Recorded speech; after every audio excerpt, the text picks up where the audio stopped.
Hi guys, so today we're going to crack this geode with a 16-ounce hammer, and we got it from a kit, and so when we crack it, it's going to have crystals inside. So in the, this is like, you have to hit it hard like this, and then it's going to break in half, and then you'll see the crystals. So in the next video, you'll see it in slow motion. Bye.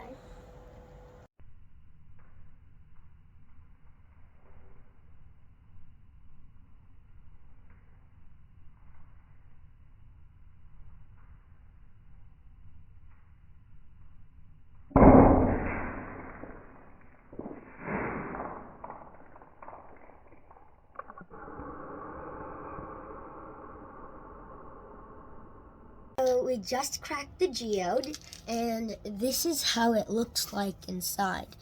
It's very sparkly, and it's like purplish and blackish kind of, and it's like shining with all the reflections.